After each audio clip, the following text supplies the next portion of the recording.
Ben oui, je vais vous expliquer. Donc il y a eu un réel dialogue avec l'exécutif président, il a été cordial, il a été positif, et nous vous remercions, que ce soit donc le vice-président ou les délégués qui ont été avec les services à nos côtés dans effectivement la réflexion autour de ces amendements. Il y a, nous le notons, des avancées significatives, notamment par rapport au règlement d'intervention.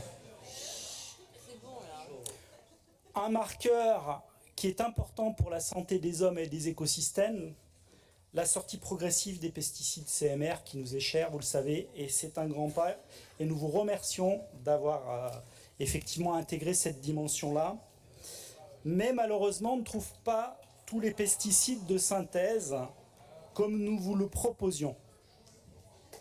Si mon décompte est juste, mais vous allez sans doute m'éclairer, Monsieur le Président, 5 de nos 13 amendements ont été retenus. C'est bien, et c'est un signal que nous trouvons intéressant, mais effectivement insuffisant. Par exemple, notre amendement Reyout sur la Reyout, c'est quand même incroyable. Ouais. Notre amendement Reyout n'a pas été accepté.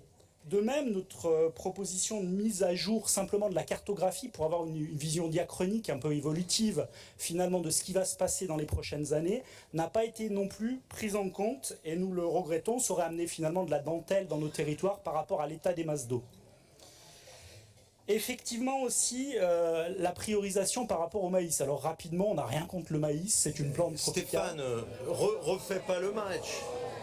Alors je finis avec le maïs simplement. On a déjà discuté sur tout ça, et une de vos collègues a présenté les amendements. Tout à fait, mais simplement c'est une explication de vote, Monsieur le Président. Non mais c'est dans le règlement intérieur. Et donc par rapport au maïs irrigué, il s'agit bel et bien de celui qui est à l'exportation.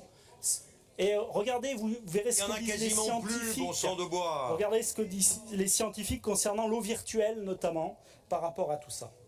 Bref, notre position de vote est simple. Nous sommes sur une abstention constructive et on va essayer de vous expliquer.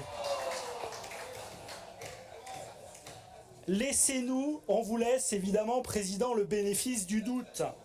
C'est-à-dire que nous serons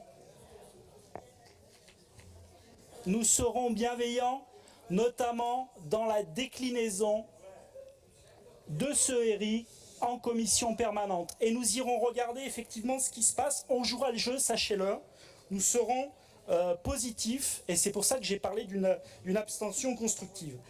Abstention constructive également, dans la mesure où vous semblez bouger sur certains marqueurs, et on vous en remercie. Malheureusement, c'est vrai que toute une batterie de propositions du Césaire que nous avions aussi intégrées dans nos amendements n'ont pas été pris ici en considération.